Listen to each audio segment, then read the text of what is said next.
Hello and welcome to The Stinger, a superfan's guide to Marvel, DC, Star Wars, and much, much more in fandom entertainment. I am your co-host, Josh Gann. Joining me, as always, from another Earth 828, it is Joseph Snead and Trent Neely. How we doing, boys? You know, it's Fantastic Four. I'm not singing the song. I can't. I'm like the vocal cords are strained from the cold I've had recently. I couldn't join in with you there, Trent. We're happy to be here, ready to talk another latest release in the fandom content universe from the MCU this time. It feels good to be back with you both. Last time we talked, we got to talk Superman, and that was an exciting conversation. Superman continuing to like kind of be the talk of the summer, I feel like, movie wise, so. Right? Yeah, it feels that way. Like I feel like not just among the superhero movies, I think just period. I feel like Superman has carried the summer movies a little bit. I mean, it's crazy. Like Sinners is probably still in general the most talked about movie right now, but I would say behind that, Superman. And somehow Jurassic World has, they kind of killed it at the box office. I think they're leading. Especially internationally compared to everything else. It did really well. Yeah, that's true. That's a good point. Yeah. Do you guys feel like movies are back in the theaters? This for me like is the most like I've been to a theater and I felt the most excited about movies since like the pandemic for sure. For like the last 5 years. Like I'm like, oh, we've consistently had things to look forward to and things of different genres that are doing well, right? Like with Sinners and Weapons, like horror movies are doing well. Naked Gun, like an original comedy, like actually did well in theaters, like for a comedy. And both Superman and Fantastic Four for superhero movies like did well. So I'm like, okay, things of different genres, people are showing up and watching stuff, and that's great. I think that's awesome. Yeah, I mean, I think we're finally getting to the point where things have caught up. Yeah, because, the pandemic kind of has a lag on it of a few years with production stuff, and now I think we're caught up pretty much to where things aren't, crazily delayed and you don't know when they're going to come out. So I think it's back to normal. I don't know. I'm still kind of fatigued on some of like the big franchise stuff. Superman kind of turned it around, at least for DC for me, because I loved Superman. But it's just one movie. And then I think with Marvel as a brand, you're kind of like, okay, I think they're back, but they're not the powerhouse they used to be. And I don't think they'll reach those highs again. No. Interesting. I will join in that bold prediction right now. And I'm like somebody who was like I like, we'll talk about it. I liked Fantastic Four. I liked Thunderbolts, and like I'll be like when I saw the set photos of Spider-Man: Brand New Day, I was like, ooh, practical web swinging looks pretty cool. But even I'm like, I still don't think it'll quite get to that like the run the MCU had. I was thinking about this the other day, actually, specifically from like 2016 through 2018, like Captain America: Civil War through Infinity War was like. They were not just like those movies were successful with like superhero fans, but like it wasn't even a question that like casual movie fans were seeing whatever the new Marvel thing was. Everybody saw Civil War at the time. Everybody saw Black Panther, and I don't think they're back to that ever again. And it wasn't even like, is this movie going to reach $1 billion? It's like, how much over $1 billion is this movie going to get? Or how fast to $1 billion was like more the question. Yeah, I mean, Infinity War came out and they had $1 billion in what, like a week? I think it was like 8 days. I mean, that period of time to me is the reason why like Aquaman made $1 billion. Yes. Yeah. And the fact that like Venom, the first Venom, made like 300 million because like everybody was so high in the superhero genre that they were willing to like even embrace like a goofy one like that. Right. Because I mean, I think even like in the midst of all of that, when like the Joss Whedon Justice League was coming out, like everybody knew it was kind of bad, but it still made some amount of money. Yeah, it was still a disappointment, but it made money. And Wonder Woman that same year made a ton of money. Yeah. Yeah, and Wonder Woman was really good. Aquaman comes out. And then the first Shazam is 2018, I think, too. Yeah, Shazam gets a good box office. And so I think that was kind of the prime time when the shared universe superhero stuff peaked. And I don't think, I think Avengers Doomsday will do fine, but I don't think it'll ever get back to That's what what's it was. interesting. Well, because I don't. I now I want to have this conversation. I feel like we haven't even gotten to Fantastic Four yet, but I keep coming back to like I think I've been thinking about this a lot, especially in advance of us recording this podcast. But Deadpool and Wolverine made $1 billion last year, It did. It did. and given the current like what the comic book movies did this year at the box office, I wouldn't assumed if you looked at Deadpool and Wolverine, Thunderbolts, Superman, Fantastic Four, I wouldn't have thought Deadpool and Wolverine would be the only one that made $1 billion.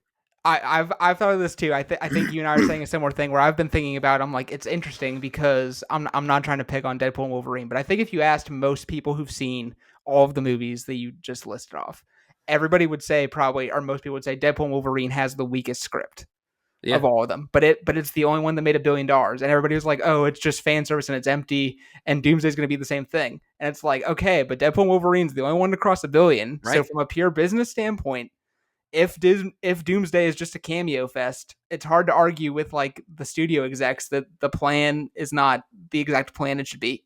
Yeah, I think we're starting to see, not in everything, but nostalgia is starting to not be enough. So like you could do it, but it has to be paired with something. So like even just a bare bones script like Deadpool and Wolverine made it work. But if you're just like, hey, look at this person, hey, look at this person, hey, look at this person, and that's all Doomsday is, I don't think it'll. I mean, I still think it's going to make $1 billion. It's going to be a financial success, but I I think don't. the RDJ curiosity will carry it to $1 billion. yeah. I think people will be like, Yeah, I have to see what they do with that I think the casting. damage. I think if it's bad, you won't see the damage in that one. You'll see it in like Secret Yeah. Wars and Yes. whatever Yep. the X Men.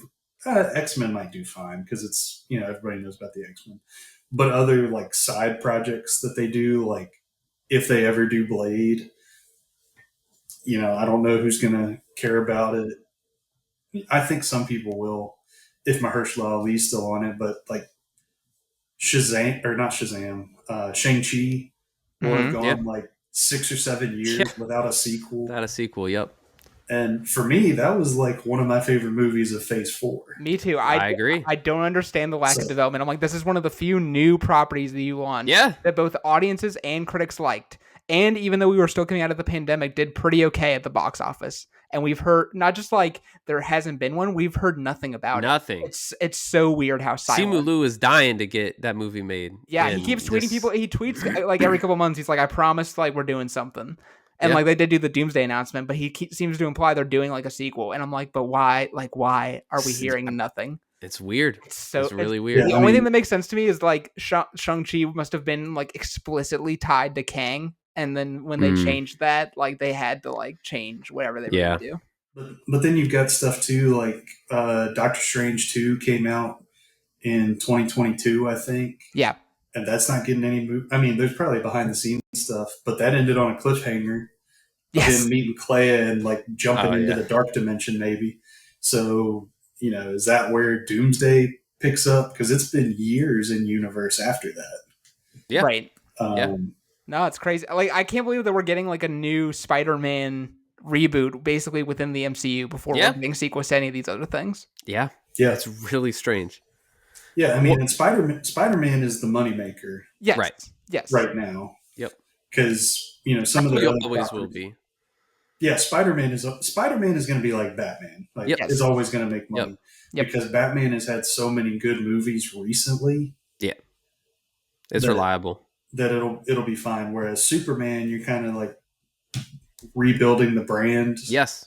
Yep. And it's separate from like the Batman universe because the Batman universe just had their critically acclaimed Penguin series and they're Yeah. working on part 2, and it seems like, which is not a criticism, it's actually something I liked. The new DC universe seems a little bit more campy, which I like for it. Yes.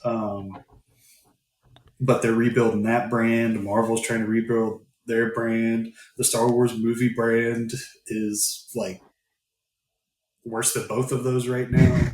Hopefully, getting better with The Mandalorian next year, but that'll be a small scale movie probably.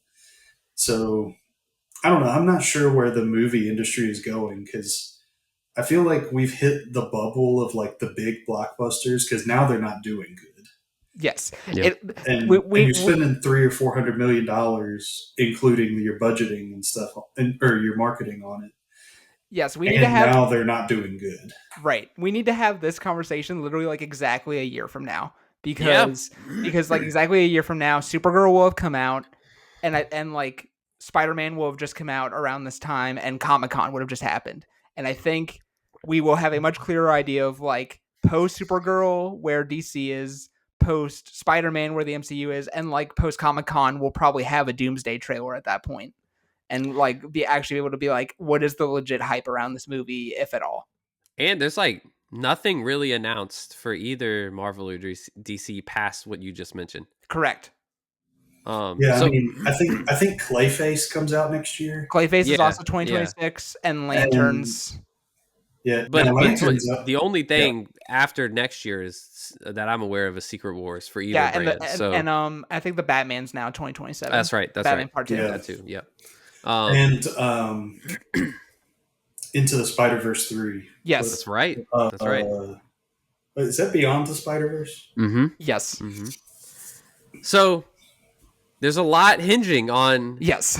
things like the movie that we're about to talk about and how well it does at the box office, which is why I know if you're joining into this conversation ahead of Fantastic Four, I feel like that this is why this conversation is relevant, is because how a movie like Fantastic Four, that was positioned as the premier movie for Marvel in 2025, how it performs at the box office kind of dictates what they're able to do in the future, how much money they're able to spend on the movies they make in the future. So we're going to talk about how this movie worked or didn't work for us, how it's resonating with the comic book movie audience and casual movie audience at large. And so, Fantastic Four First Steps came out earlier this year, July 25th. Pedro Pascal, Vanessa Kirby, Joseph Quinn, and Ebon Moss-Backrack as your four titular characters of the Fantastic Four. Directed by Matt Shakman, who was the showrunner for WandaVision. So coming into this movie, guys, just set the stage a little bit. What's your attachment to these characters? Also within the MCU, it has been for years. It has been talked about since Disney acquired the rights to these characters. Who's going to play Fantastic Four?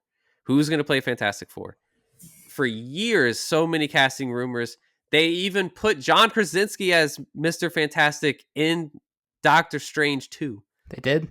And that didn't work out so well, to the point that we got a totally different cast than maybe the one fans originally thought. So, what was your connection to these characters before coming into this movie? What was your kind of anticipation of what this new cast of heroes could do in the MCU with this specific cast? Yeah, so for me, it was a thing of, back in the golden era of the early 2000s. Let me take it a little trip back. Spider-Man, Tobey Maguire is the center of everything. But honestly, when I thought about it, getting ready for this pod, I think besides the Tobey Maguire Spider-Mans, the two Fantastic Four movies are the superhero movies I watched the most. Like, I watched those movies a ton. And I was like very attached to Chris Evans as the Human Torch in particular. Like, I was like, oh, Johnny is like the epitome of cool to me in like the early 2000s. And like, I was a kid then. I didn't know like what a quote like good or bad movie was. I was like, hey, they're fun. They're using cool powers, and this looks pretty cool. And the Thing suit looks fun. And so I have like a lot of nostalgia for those movies.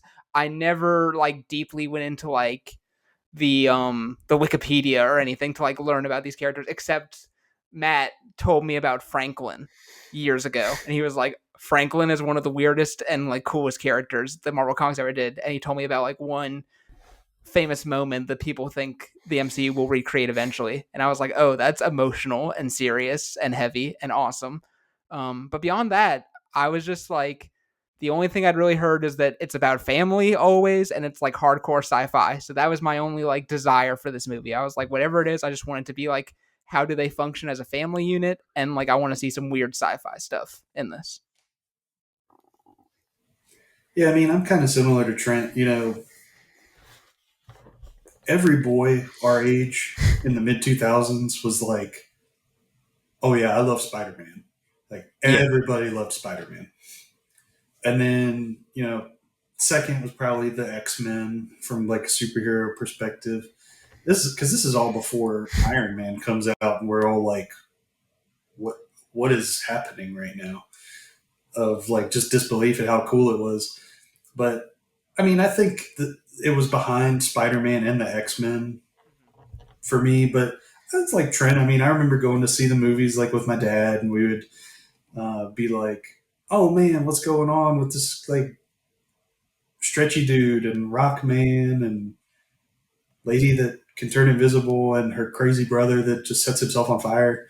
It was cool, and I liked watching it, but I was never as attached to it as Spider-Man. And when you turn on TV too, Spider-Man always had like a TV show, and the X-Men always had a TV show, and Fantastic Four had some, but they weren't as upfront as Spider-Man and X-Men, and then even like when the Avengers cartoons were coming out.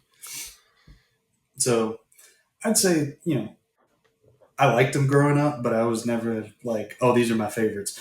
And then, the Fant Four Stick reboot came out, and that was actually horrible because that one doesn't have the shades of nostalgia on it. And I also think the original two were just better than it anyway. Mm-hmm. Yeah. But then that one was bad and kind of killed the brand until now because, they had all this stuff like, hey, we're going to start tying this together with the Fox X-Men universe, and what is that going to look like? The Fantastic Four, the X-Men teaming up, and then, Fant Four Stick was terrible, and X-Men has always been a hit or miss franchise. So just kind of died. But I mean, I liked it. It just was never one of my favorites. Yeah, similar story. I actually only probably saw the original Fantastic Four movie that came out in the 2000s probably once or twice, and then I didn't see the sequel. I didn't see Fant Four Stick, as Joseph called it. And when I was thinking about this, you know what my closest connection to the Fantastic Four probably was The Incredibles. I was waiting for this to be brought up. This will be brought up again by me later. Yeah. Like when I was watching this movie, I kept thinking like, all right, this feels a lot like The Incredibles. Yes. So much so. And so that was in my mind a lot watching this new movie. But I think something that, we've all kind of communicated here, these characters we know that they're a big deal, but they weren't necessarily a big deal to us. Mm-hmm. And as you look the box office numbers just weren't what Marvel expected for this movie so far. I kind of, working theory in my mind is like the main audience right now of comic book movies are probably millennials and a lot of like male millennials. And I don't think the Fantastic Four matters to that demographic as much as like I think older moviegoers care about the Fantastic Four because they were some of the first comic characters really that became popular. Mm-hmm. Well, I think they're the first comic that they created, right? That Stan Lee and Jack Kirby created, or one of. It could be, yeah. Spider-Man was introduced, I know for sure, in a Fantastic Four comic. That totally could be the case. Spider-Man was Amazing Fantasy. That's right. You're right. Yeah. Sorry, Trent. No, you're good. That's all good. But I think with the box office too, you have to. So there's part of it that the fans don't care about it, and I think the other thing too that we may not have touched on, or that we didn't touch on when we were talking about, I don't think it'll ever get to the highs of everything. Stuff is expensive now. Like food is expensive, gas is expensive. cars are expensive. Stuff you need, clothes are expensive. Everything that you like need to survive is expensive, and so people may still go see the movie. But the reason the MCU was making billions and billions of dollars was because people kept going back and seeing it Yeah. over and over Yep. and over again. Yep. And so now people are like, I can go see it Right. and it'll be out in 3 or 4 months on Disney Plus, so I can just watch it again there. Or people say, I don't need to go see this because it'll be out in 3 or 4 months on Disney Plus Yep. that I already pay for. Yep. So I think there's a lot of reasons that the box office isn't now what it was before, and I don't think it'll go back. Well, I also wonder part of this too is that like have they forecasted too much? Like Kevin Feige literally said this in an interview recently that like Doomsday is going to reset everything. So Yeah. I wonder if in part of the brains of fans, it's like, well, if everything's about to get reset or re-status quo'd, how much does any of these individual movies before Doomsday even matter to me? That's why James Gunn didn't come straight out and be like, "Oh yeah, we're just rebooting everything," because the year that all that came about, Flash was coming out, Aquaman 2 was coming out, Shazam 2 was coming out, Blue Beetle was coming out, and you don't come out at the beginning of the year and say, "Oh yeah, none of these movies matter," if you Yeah. want Right. any kind of return Right. on them. In fact, I And think so I even yeah, I remember think in that video at the time, like James Gunn like was like very like deliberate and being like, yeah, like fantastic, like Aquaman 2 does some really cool stuff and it's gonna lead into Superman. Like, and he didn't say like it's directly said, Yeah. but like he kind of implied that it was connected just to make sure that he didn't disrupt the momentum of what was already in motion. Yep.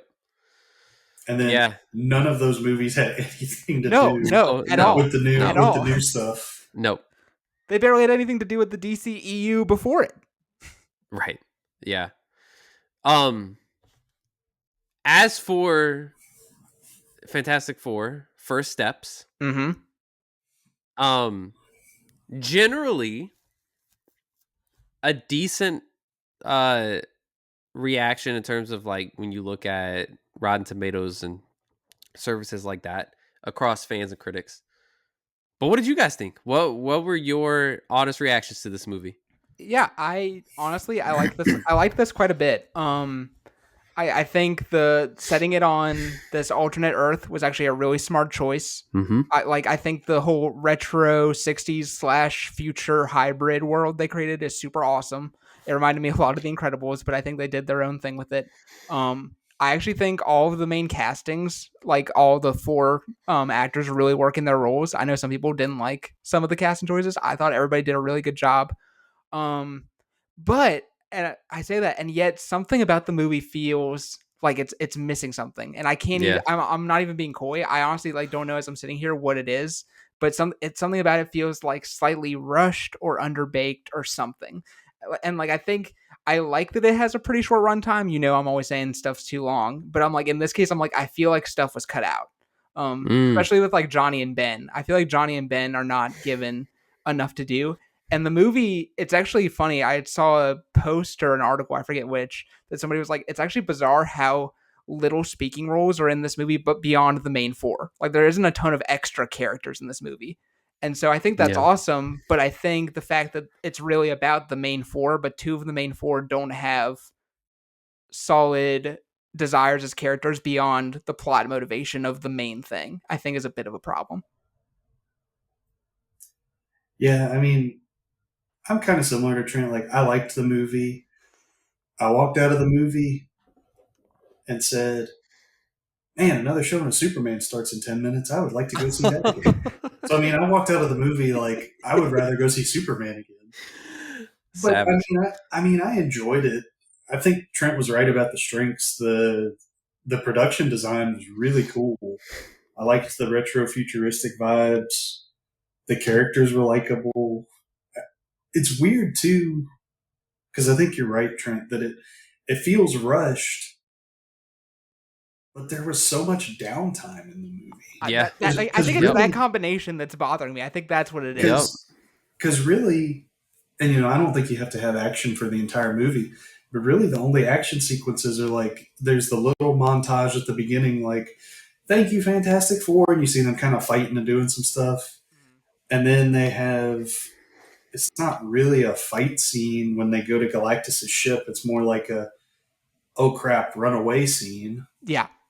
and then you have kind of the scenes at the end of the movie where they're fighting Galactus, but the rest of it is just them kind of trying to solve the problem, which again is fine for a movie to be slower like that, but it's like slower and feels rushed, like Trent was saying.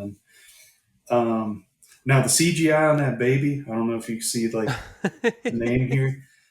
That CGI baby looked terrible. And also, Josh, I know you're more around, a baby now than me, Mm-hmm. and I know he's a superpowered baby. That baby should not have looked that old, being like a month old. Thank you. Because I was watching that and I'm like, this is like a 9 or 10-month-old baby.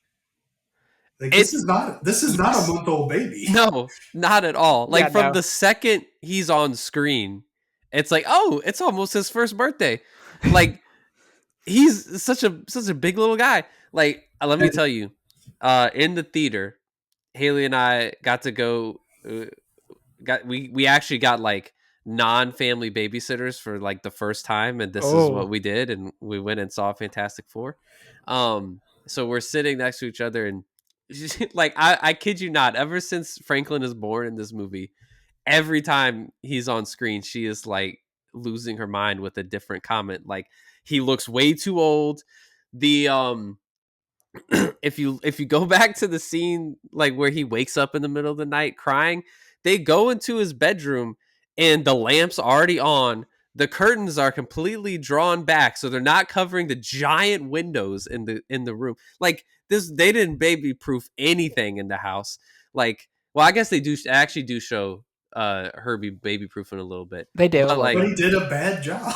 He did a bad job. Like that. How's that baby supposed to fall asleep with that much light in the room? Yeah, exactly. I think they have the line or something, which I don't remember what it was. But they mess up the faster than light drive or something. They're like, it took them a month to get back. And I'm like, look, I've seen what a month-old baby looks like. Right. It does not look like that. He's like alert. He's making eye contact with people. It's like, that's not supposed to happen. When he was born in the spaceship, Haley's like, oh my God. And she's like, please get him skin to skin contact. What are they doing? Like, there's so much. Like, Vanessa Kirby just like gravity pushed out a baby. Yes, and it's floating in the spaceship, just like snuggling little Franklin. Like, everything's fine. And there's no there's, and then walks out of the spaceship after it lands. Like, at least actually, she might have been in a wheelchair. I can't remember, but like she should have been in a wheelchair. I think she was walking. She walked out. But then, she walked out. Then she should have been in a wheelchair. They get out of a spaceship with a baby, and everyone's like, "Hey, we really need to have a press conference right now." Right, exactly. And like they're like, what's going on with Galactus? That's crazy that there's a baby here, but like we're gonna completely ignore that fact. Just tell us what's going on with Galactus. And then Reed, because the clip came out and I was like, look, Reed, I know you're the smartest guy in the world and you have some awkwardness. Do not tell everybody that you turned down Galactus's offer for the baby. Just say, like, Reed, this is a sin. I'm not encouraging it in real life. Reed, you lie and say Galactus did not offer you anything and he's coming to eat the Earth. Don't say, oh, he's not going to eat the Earth if we give him our baby. Because, they're kind of mean to the Fantastic Four, but I'm not going to lie. I get where all of the planet was coming from. Sure. Yes. Yes. 100%. This is literally a thought experiment in philosophy. It's called the trolley problem. Like they talk about this on The Good Place. Like this is a thing. Yeah. So and again, I don't blame Reed. I don't blame Sue for not making the trade, because if I was in their position, I'm not making the trade. It's like, peace out, Earth. I'm getting on my spaceship and running away with my baby. But for him to come out and be like, we turned down Galactus's offer because he wanted our baby. Just say, look, we tried to negotiate with Galactus. He wasn't having it. We need to make a plan. And then have the conflict of, should we give him the baby? Between the two of them. Because it ended up not amounting to anything, because Sue walks outside in the midst of a giant crowd with the baby and says, look, this is my son, and we're not trading him. I'm like, you telling me that one person from that angry mob that was there to steal this baby isn't going to be like, look, this is a nice speech. I really don't care. Give me the baby. Mm-hmm. Exactly. I'm so glad. She Oh my turns gosh. everybody's hearts to do it, and then it's not as unbelievable to me in this, different world that like everybody's like, oh, we got to work together to save the earth, but everyone being cool with it immediately, like, oh yeah, she's right. We don't need to save. We don't need to sacrifice the baby. We have like a 2% chance of saving ourselves if we do the greatest engineering feat the world has ever seen. Right. From my memory, she doesn't. A day. From my memory, she doesn't even give them an argument. She's just like, I will not sacrifice my baby for the world, but I will not sacrifice the world for my baby. And I'm like, okay, cool movie line, but like, what does that actually mean to anybody that's standing there? They both need PR. They need some media training. This is our takeaway for the Fantastic Four: the brutal PR skills from the titular team. Exactly. Like Mr. Fantastic. Just lie at the podium. Just do it. Right. We've seen head coaches give better responses. Just do the Bill Belichick. Just report out though. We're on to Cincinnati. We're on to Galactus. His honesty is commendable, but in that moment, that's probably not the thing you want to say. Because then I'm sure, and then they didn't argue as much about it. Sue wasn't like, why on earth did you tell them that? Because if I'm any of the other three Fantastic Four who genuinely care about Franklin, or not, they're like, no, this isn't even an option to send Franklin up there. But none of them are like, dude, why would you ever say that to the entire world? Right. It's crazy. The out is easy. Like, the out is easy. Galactus wouldn't negotiate with us. We need to find a solution. And then everyone's like, okay, well then what do we do? He's like, I'm working on it. That's all you have to do. That's it. That scene with the protesters, man. I'm glad it like that. Either I can't decide if that's a credit or discredit to the movie, because I'm like, what angry mob is just gonna sit here and nod along and be like, it's all right. But then you're like, maybe that just proves this was a utopia world, that like everything they solved all the issues on Earth 828. That's why they're heroes, because everyone is so trusting of them. Yeah, well, it's like, isn't Joseph like the original Star Trek series like that? It's a post like issue world. They like solved everything on Earth, and that's why they go to space, because they're like, we figured all this out. Well, no, they still we don't have to get into all that right now. There's still some struggles when they go to space, but yes, the original Star Trek series, and a good part of the Next Generation is supposed to be like a post-conflict Earth. Like, that's what Earth is cool. Earth is cool with Earth. Like, nobody. Yep. I mean, you might be beefing with like one person, but overall, Earth is not a mess. They're like, oh, we gotta go fight the Romulans. We gotta fight the Klingons, but we're doing that as like one people. And the big thing about the original Star Trek series, I'm going off on a tangent here, is it was made in the 60s, so height of the Cold War, height of the Civil Rights movement. Yeah. And on the bridge, you've got a Chinese guy, a Russian guy, a black woman in a command role, and they're all treating each other as equals. So you're like, wait a minute. We look at it now and it's like, yeah, whatever. But you look at it in context, like, oh my goodness, how did they even get this show on the air? Yeah, that's crazy. That's actually a really crazy point. No, it's truly like historically important for sure as a TV show. Yeah. So, but yeah, I'm just sitting here thinking, Reed, my guy. Look, I know you have to give Reed some flaws that are right, common sense or whatever, because he's the smartest guy ever. But, buddy, there's just some things you don't say. Yeah, I guess Reed just has not as, I don't want to say poor, but not as good judgment on things. Which to be fair, like, and this is something I will actually defend and praise the movie for, like, they do like put that to a head in the scene between Sue and Reed. Yeah. Where she's like, you have thought about it though, and he's like, yeah, but that's like my job. That in order to protect like not just you but the entire planet, I have to think about every bad thing. Yep. And her being like, but you being you hurts me. I was like, whoa, this is a way deeper like commentary on marriage than I ever thought the MCU would like put in a thing. Like, this is going to go over all the 10-year-olds' heads, but it's actually like a pretty poignant statement and argument. Yeah. But that was like the only scene that was ever explored. I know they needed like one more of those. Like, what are some other disagreements that they have? You know, you have the beginning of the movie where Reed's like, I can't find the iodine or something. Where's the iodine in this drawer? He's like, oh, Reed, it's over here. Right. But I think the movie used that as a boiling point where the rest of the movie before that argument is the process of the kettle heating up and it getting to that boiling point in their marriage. Like there's I think there's a bunch of instances and moments where we see Reed basically like ignoring the care that Sue's trying to give him to Right. like rest, Mhm. chill out, calm, like it's okay, it doesn't need to all be on your shoulders, and he kind of pushes past that every time. Well, and this is where I'm curious too about stuff that they may have cut out because I'm pretty sure, and you guys, if you remember, please correct me, but I'm pretty sure in like the very first trailer, there's a line from Reed that was like, "This is my fault. I stretched the bounds of space and they heard Oh. me."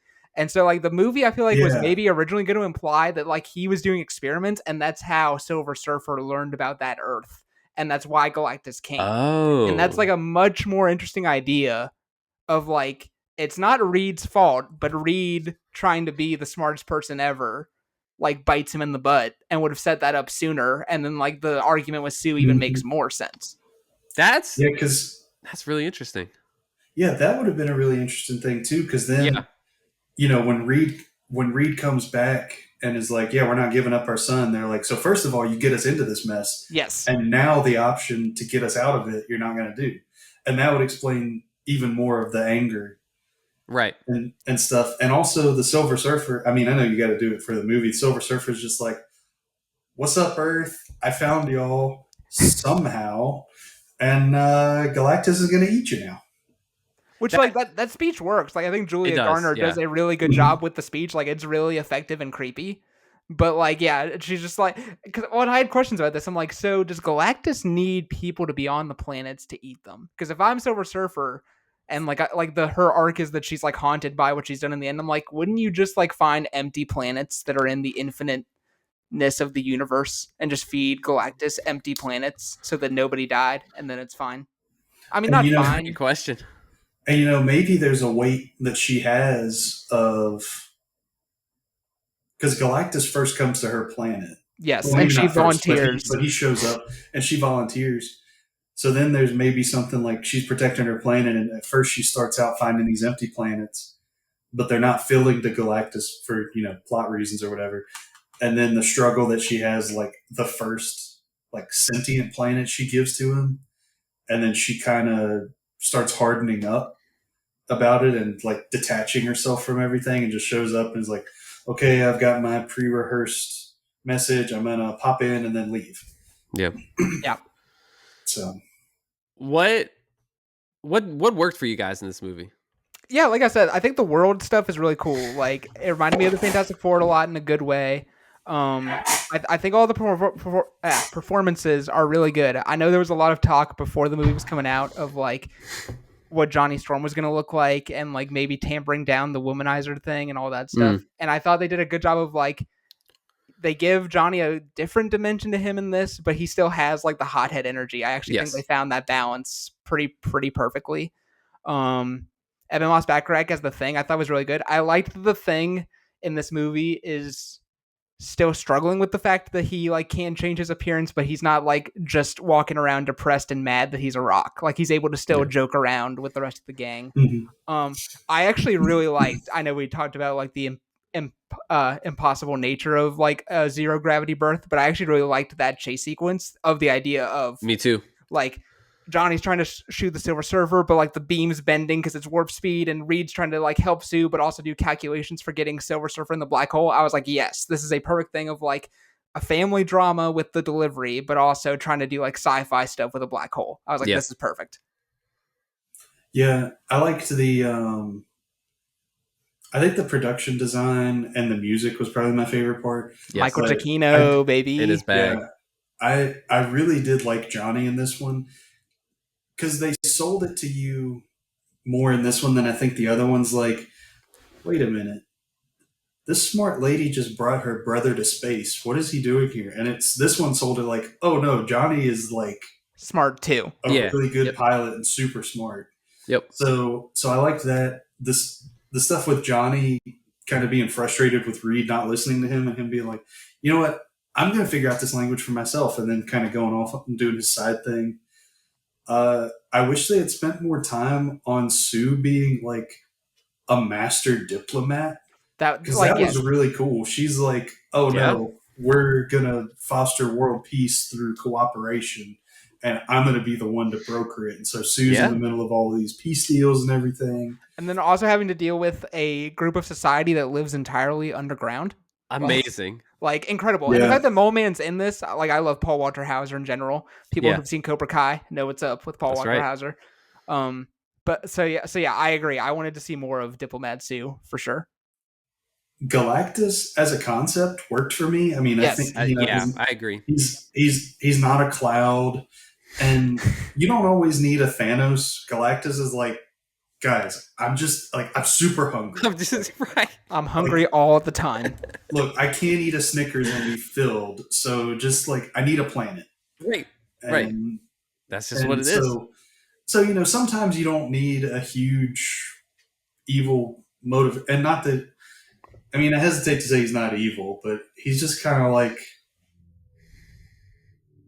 There's a couple of times in the fight where he's kind of smirking, but overall he's just like, "Look, guys, I'm just doing my thing. Right. I gotta eat you. I'm sorry, but I gotta eat you." I do love that he's smart enough to realize that there's like giant caution tape over the like device thing that they're trying to trap him into. And he's like, wait a minute, there's like markings here that I clearly shouldn't step into. Like, this is fantastic. Could you disguise that better? Could you make it just a little bit crosswalk? You're a pretty smart guy, actually. So, yeah.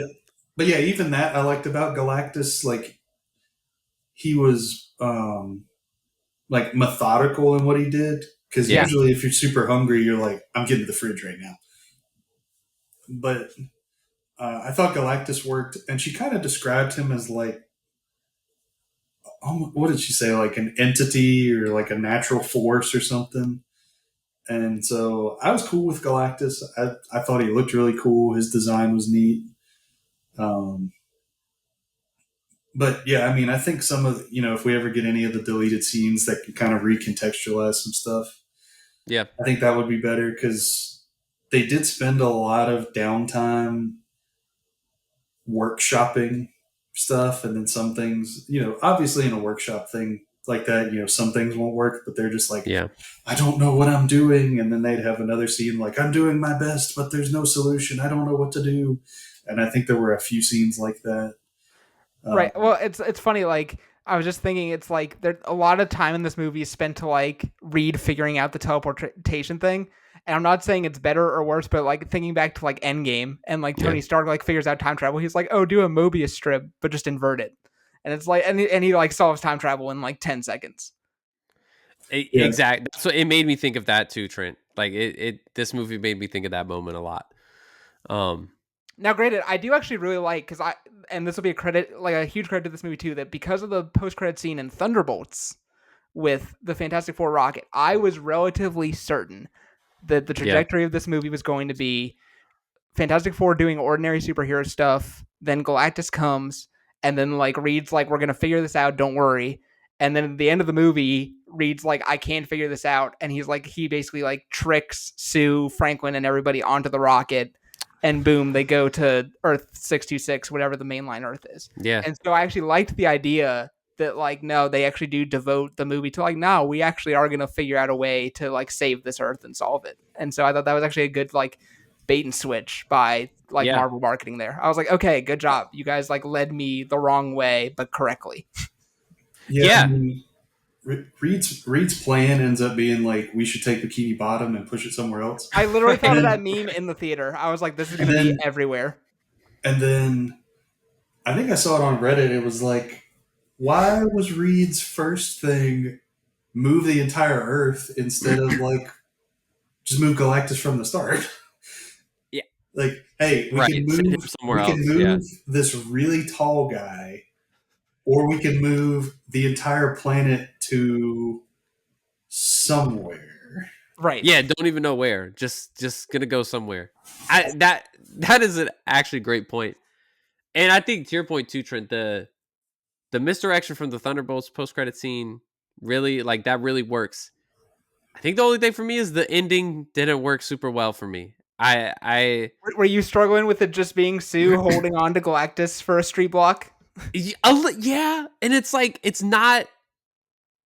To me, it's less about like it like Sue did it all by herself No, and through that's the not what I'm power saying of either. love and all this, which is like also just kind of like a tired trope. But like, I think it was the lack of at that point. I think it was starting to click. Like they're gonna win. I thought they were gonna lose this battle and have to scoot out of town to go to our Earth in the Yep. MCU.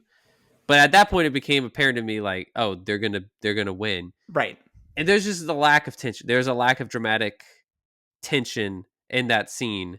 As Sue's passing out, dying, I'm like, Franklin's right there. We know he's a cosmically powered baby. He's definitely going to save his mom. Like, that's just Yes. what's going to happen. Well, what's crazy about this, and like, sorry, Josh, I'm about to spoil the sequel, but like, Joseph, I don't know if you thought about this. It's like shockingly similar to like the Yep. actual ending of the Fantastic Four sequel Oh. from like 2005. Like, literally, Galactus is coming, and like as part of the battle, like Sue dies in battle. A cosmic being helps resurrect her with powers, and then the Silver Surfer goes into Galactus to defeat Galactus. Like the macro Oh. points Yeah, are like it was. Wait, that's. it, What it are we was doing very, here? It was very it's- similar. it's not exactly the same, and I'm like, that has to be a reference. Like that, I refuse to believe that that's not a deliberate reference. That's by them. that's a little too on the nose to be a reference. I think. know. Yeah, It's so Because it's bizarre. also referencing a movie that I know we talked about it at the beginning. It's not like a beloved movie. No, It's not Right. like- no. Right. No. It's not like you're referencing something like, oh yeah, this is a great, movie in the Marvel universe. But Trent, I was gonna do a quote to paraphrase the great one and only Dr. Heinz Doofenshmirtz. Oh. If I had a nickel for every time Yes. Sue Storm died while Galactus was about to eat the Earth and then was resurrected by a cosmic being, I would have 2 nickels, which isn't a lot, but it's strange that it happened twice. No, Yes. I'm glad you thought of it too, because I in the theater I was looking around to see if anybody else at Yeah. the theater was like noticing it. I was like, this is like it's the same. It's like the same. Yeah, Sue. throughout the arc. She even has like the blood dripping from her nose. It's like and Josh, like go on Disney Plus and watch Yeah. the last 10 minutes of Fantastic That's Four: Rise of the so Silver Surfer. Weird. And the other 3 Fantastic Four in both movies are around when Sue dies, and Reed's like holding her in his arms, and it's very similar. I need answers from Kevin Feige and Matt Checkman. I'm like, what was the main difference is that Doctor Doom was around doing shenanigans. Yes, in Yeah, Rise of the Silver Surfer. in like the original one when Sue died, but then in this one too, you have the Silver Surfer change allegiances Come save the day. Yeah. like at the end. Yeah. Because the Silver Surfer in this one uses the board and knocks Galactus into the wormhole machine, and in the other one, the Silver Surfer leaves and is like, "All right, Galactus, I'm going to destroy you," and so the Silver Surfer kills Galactus Oh, interesting. in the original one. So it's not that the new Silver Surfer kills Galactus, but even the Silver Surfer's motivations are like the exact same. Yeah. It's so fascinating. That's interesting. I did really like the character arc for Silver Surfer in this movie. Yeah, that was cool. Like I enjoyed that a lot. I enjoyed that Johnny got to be the one to kind of like flip the switch at the end. Well, and like going back to which what I was is talking another about. similarity. Oh, is it really? Yeah. Well, no, and like going back to what I was saying about like how they changed Johnny around from like him being a womanizer. I like the idea that like he wants to like flirt with the alien first. Yeah. And, Yeah. but That's what does it first. Yeah. It's like that's like childish and very Johnny coded, but Right. then that evolves into like him actually being instrumental to like Right. getting her to switch sides and save the day. And I'm like, Yeah. okay, that's like a fun way to do that. Him decoding and learning the language, and then Gotta just get that having Duolingo string just so you can Yeah, link up yeah. with alien people, you know? right. Because there's also like in the Rise of the Silver Surfer movie, there's also a couple big chase sequences with the Human Torch and Silver Surfer. Yeah. And Silver Surfer or Human Torch even like grabs the board and then gets absolutely punked by the Silver Surfer. Yeah, he does. And Interesting. now Johnny has some side effects in the original one that are actually kind of funny from touching the board. But so basically, Josh, what happens in the Rise of the Silver Surfer? Johnny touches the board and it messes him up. So every time he touches any of the other three Fantastic Four, they all swap power, or whoever he touches, they swap powers with that's each cool. other. And then at the end, So they're like, oh no, like Sue's dying and Reed can't leave her, and we need, but like the only way we'd be able to stop Galactus and Doom is if it was all of us. And so Johnny touches all of their hands at once and gets all of their powers. Oh, yeah, it's pretty rad, actually. That's crazy. I'm not gonna lie, it's pretty cool. So Invisible on Fire Johnny. Invisible on Fire Johnny with a with a thing fist that can also that stretches like Mr. Fantastic, punches out Dr. Doom. That's insane. Yeah. No, that scene was good. I gotta see that. Just, like I said, just pull up because it's a short movie, so pull up the last 12 minutes of Rise of the Silver Surfer on Disney Plus. It takes like 10 minutes. You'll be good. That's pretty dope. But there are a lot of similarities to it, and then again, Josh, babies more than me. Little baby Franklin was crawling on Mom to bring her back to life. Right, exactly. Buddy, no, dude, again, you are a month old. Right. You are 2 months old at best. Max. You are not crawling, my guy. No. There's so much he's not like. It's just insane. I can get like if they had like a month old baby and like his eyes are flashing and he's kind of weird. Like I can get that, but like. Reed and Sue are like, no, this baby is absolutely a normal baby. Like, no, he's not. He's not a normal baby. Everybody knows he's not a normal baby because a normal baby literally can't do anything. They lay and like eat and pee and poop and cry. That's he's going to grow to be as tall as Galactus if he keeps growing at that rate. I mean, it's insane. I know.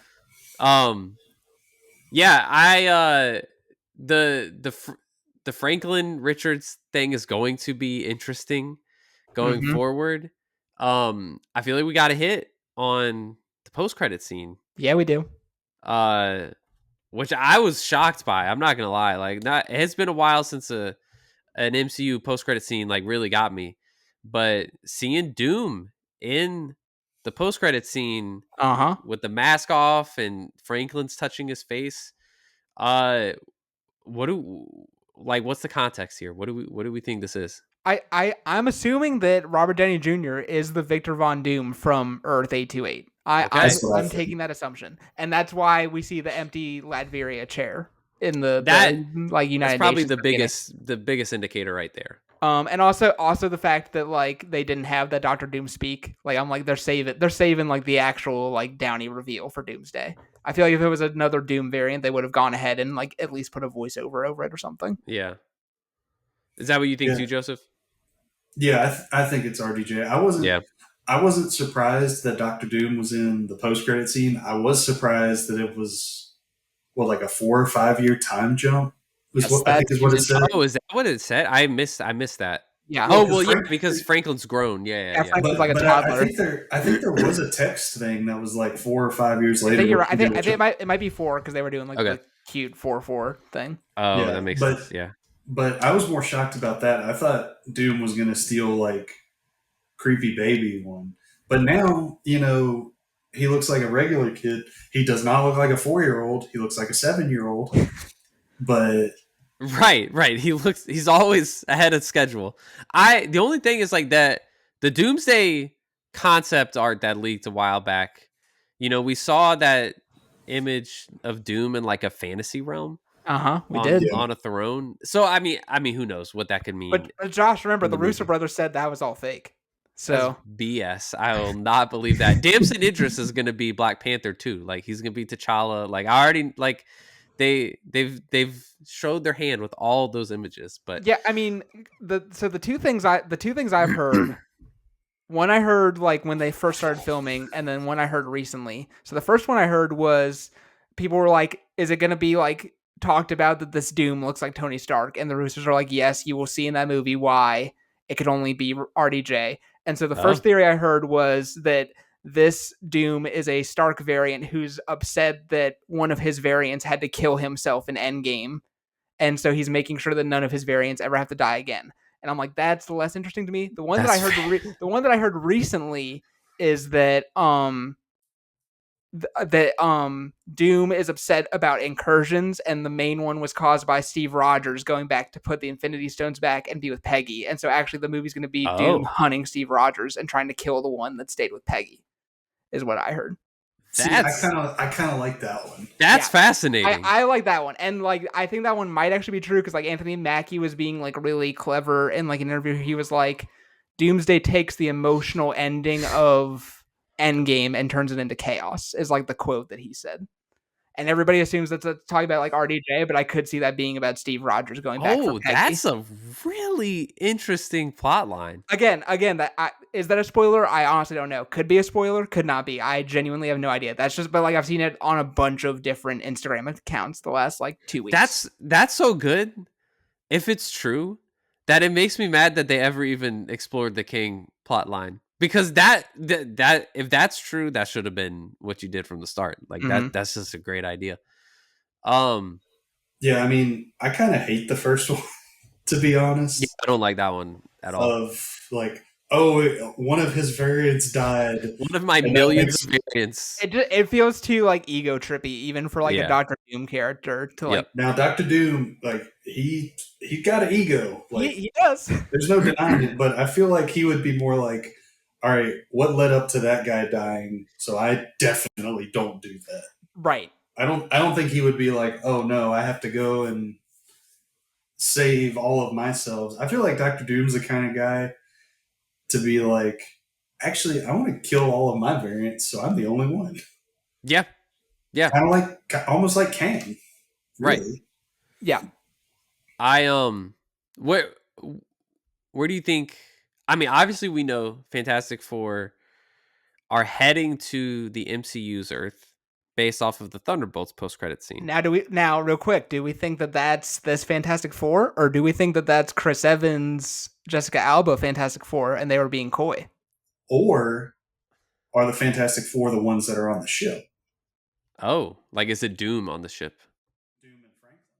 Ah. Oh, like Doom convinces Franklin to go with him on this trip. So that's interesting. One of the things I've heard is Doom goes to 616 and is like, "Hey, these incursions are going on. You guys need to go kill these like X-Men and Fantastic Four people." And so Doomsday turns into like Avengers versus X-Men. That's interesting too. Yeah, I definitely think we're like. Since that's kind of similar to what I'm saying, I think it's definitely something about like incursions and having to kill off a part of the universe. That seems to actually be like that is what's happening in some way. Yeah, I mean, I think that's what's going to happen with Secret Wars anyway, where they're going to come out with a single timeline, which Kevin Feige already like spoiled, which I was kind of surprised by. He was like, "Yeah, we're getting it back to like one timeline, basically," or I forget what phrase he used, but basically like that. That's not crazy to. The Marvel movies that have been titled after comic runs have never been the most accurate to the runs they're titled after. But I feel like with Secret Wars, that's kind of like the big thing that everyone knows about Secret Wars. Right. I really hope we get Black Suit Spider-Man, though. That'd be pretty awesome. That would be cool. Maybe Black Suit Tobey Maguire breaking it down again. That I would watch. Yeah, I mean, I think I'm interested. Do you guys feel like these characters, this Fantastic Four, especially Pedro Pascal as Reed Richards, is going to have a meaningful relationship with Doctor Doom in this next movie? Because you're bringing them into the MCU. Mm-hmm. With a lot of characters. You're also bringing them into the Fox universe with the X-Men, and like you are balancing so many characters. Yeah. And from what I know, the Reed and Doctor Doom relation, like that dynamic has to be strong for it to work in the way that these characters have always worked. So do we feel like we're going to see that? I feel like it has to be essential, because I don't think that like Reed in any universe is just letting somebody like Doom get super like powerful and all this stuff and like not keeping tabs. Plus, I think it's just more interesting if it's like, oh yeah, I went to college with somebody and we were friends for a while, and then Right. he like got mad power trippy and like ran his own country and runs around in a metal mask and a green cape. Like I think that's just like dramatically interesting as opposed to just being like, oh, this random guy who's on our Earth who like kind of sucks. Yeah, I mean, I think they have to have some kind of connection, and maybe it's like, I mean, maybe it is the college thing, but it could be that, they were really close, and then they have some kind of falling out where Doom is not necessarily ego trippy evil, or that's not the reason they have a falling out, and then after they split is when Doom gets all ego trippy evil. And I mean, maybe Latveria is a place that Doom was already like in the lineage of being the king or the emperor or whatever his title is there. And so when him and Reed break up, he goes back and kind of rules Latveria, and Reed is like, we had our falling out, but I don't really think I don't think he's like going to be an evil person. We just disagreed on something. Interesting. Yeah.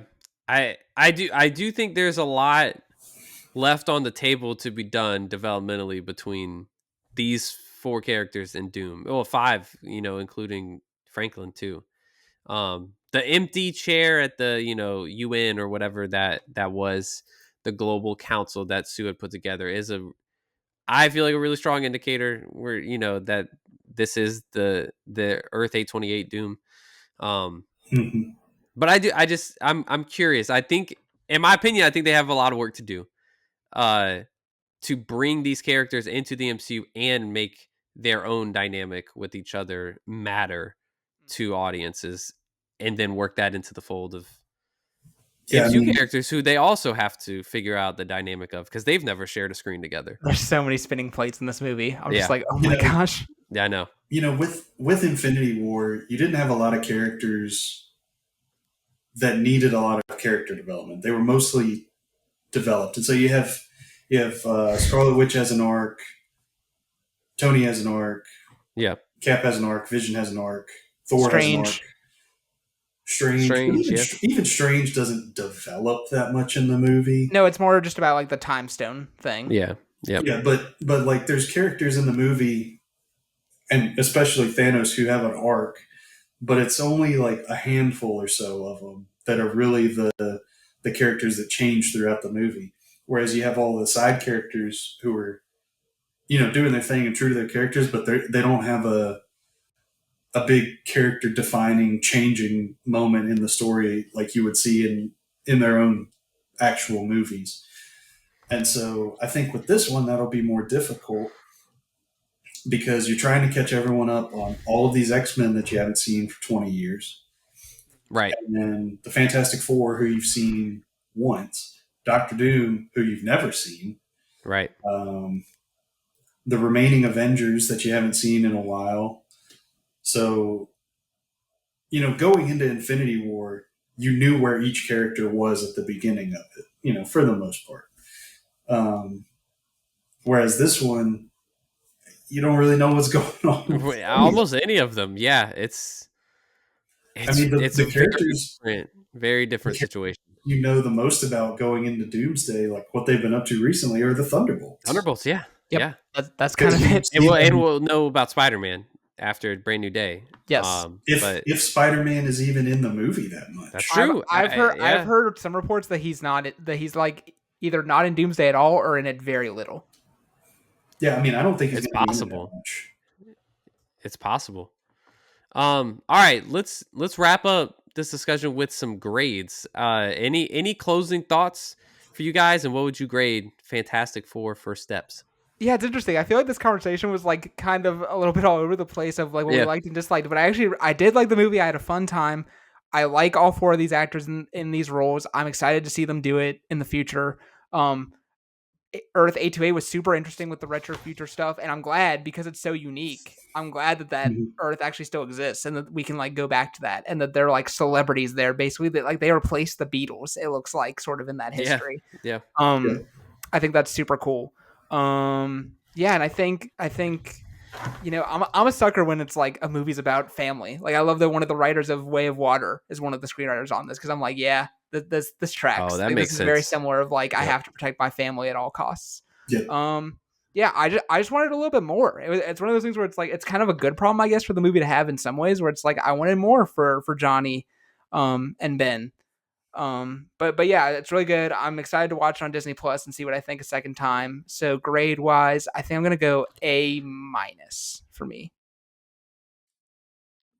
Yeah, I mean, overall, I liked it. Um, but I feel like coming out of the movie theater and my first thought being, I want to see Superman again, Yeah. Yeah. is James like, Gunn is going to use that quote, by the way, Joseph, for some promo material for Superman. yeah, He's yeah. he's I already mean, he's already informed me. that's not the thought you want people to have coming out of a movie. Like, oh, I'd rather see this movie that came out a few weeks ago. Right. Right. Or not necessarily I would rather see it, although I would rather see Superman. But you walk out of the movie and you're talking about it and you're like, man, I want to go see Superman again. That's not what you want. So I think I gave Superman an A. So Fantastic Four is not getting an A. I don't know, that it did have some problems. Man, the stuff with that baby. I don't know why It's hard to overlook, keeps, right? it Joseph's keeps been getting tripping to on this me. baby for years. But Josh, you and Haley have the baby now. I've had some other friends that have had a baby recently. I mean, I've been around some babies recently, and I'm like, look, this is You just know that's not how they grow. that's not a newborn baby. That's not a baby. And I know I shouldn't be harping on it as much, but the baby really got to me in the movie. Like, It's It fair. it took you out. That's critique. hey, this It- is part of the subjective experience of and- art. and I haven't watched the Twilight movies, but I've seen that creepy baby. And that was the vibes I was getting from it. Because there were sometimes sometimes you're like, okay, this is a baby actor. There were sometimes that thing was a straight up CGI baby. Oh, I'm sure. And it looked really weird. And I know I'm getting hung up on it, so I think I'm going to go. Man, I think I'm going to go B minus. Do it, yeah. Because, I mean, I still liked it. It wasn't bad. There was nothing horribly wrong with it, but I'm just kind of like, eh. I'm curious. I know we haven't reviewed it yet, but did you guys both like Thunderbolts more? All right. Then So- Fantastic Four. Yes. We hadn't got a chance to talk about it yet. Here's my I don't know if I'm landing the plane on this take, but here's my kind of hot take. I think I like Thunderbolts better than both Superman and Fantastic Four. Yes, say it. I don't agree. I don't agree with the Superman part.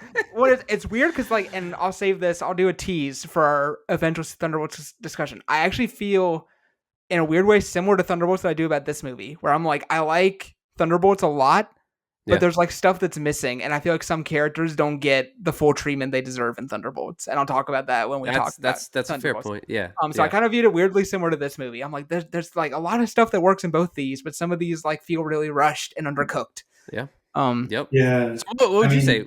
Would you Fantastic Four or Thunderbolts? Right now, in both my list for the year and my MCU ranking, they're next to each other, and I flip flopped them multiple times. I think right now in this moment today, I actually do like Thunderbolts more.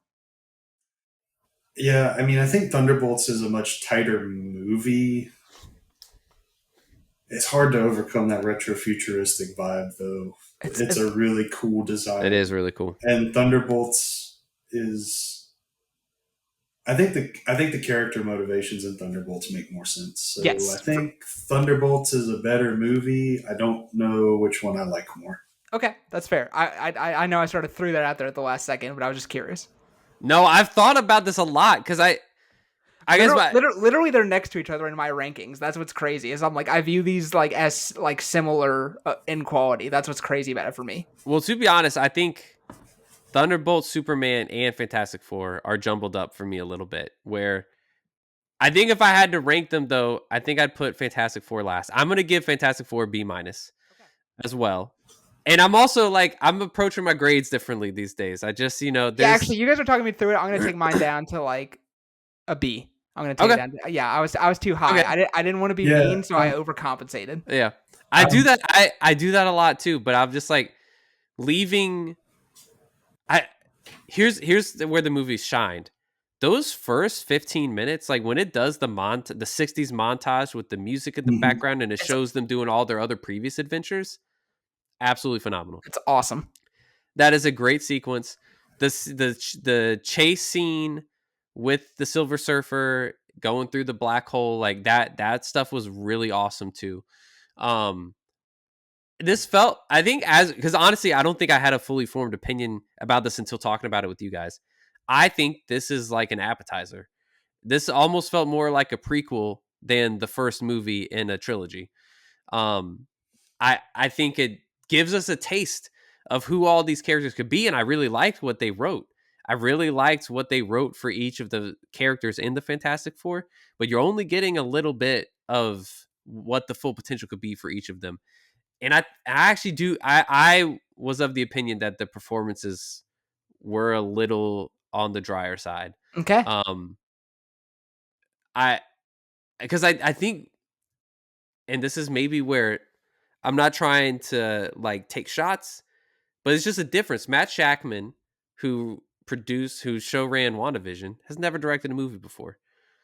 You compare that with like Superman and James Gunn, Yeah. who's directed several hits, and those performances in Superman are rock solid. Yeah. The casting is like perfect in Superman. And in Fantastic Four, these are all like incredible actors, top to bottom. And it felt like at times maybe they didn't fully know what they were working with. Well, and it's interesting because people have talked about this in interviews, both positively and negatively about the movie. Is I know they didn't audition anybody for this movie; Right. they just offered the parts to Oh, I these didn't. four I didn't people. know that. Yeah, Yep. so they didn't Yep. audition. They just No like one Matt Shackman auditioned. called all of them up, and they were just like, "Do you want this part?" Okay. And they all were like, "Yes." And then they started like rehearsing and then filming. It's weird. It's a bizarre choice. That's interesting. Hey, I didn't know they. I'm slowly making my way through the Bear season 4 right now, and Evan Moss Backrack is a fantastic physical actor Mm-hmm. that we never get to see his face. Mm-hmm. It's just that bugs me a little bit. Sure. Well, we saw So his face in like the little video thing for 2 seconds. we did. Yeah, before they go to space. That is not enough. If you know Cousin Richie, that's not enough. I want to see his face all the time. But all that being said, though, to me, where this movie shined the most, I thought was I thought the writing for this movie was really good. I really felt like there were hints of where potential storylines for all these characters could go in the future that I'm really excited about, but it wasn't enough for me to be like, yeah, this was a solid experience all the way around. So for that, I'll probably give this a B minus. And then we'll discuss later on throughout the year like which I think Superman has clearly kind of won the summer, and this movie actually made me appreciate Superman a little bit more than I did probably when we talked about it. But I want to continue to have the conversation like which of these movies was our favorite, because Superman. I Yeah. I don't know. I could see it it's- changing by the end of the year. I don't know. We'll see. I do agree, Josh, that for very distinct reasons, I could understand why somebody would say either Superman, Thunderbolts, or Fantastic Four was their favorite superhero project. Oh, yeah, Like I genuinely understand see why it. somebody would Yep. say each one of the three. Yeah.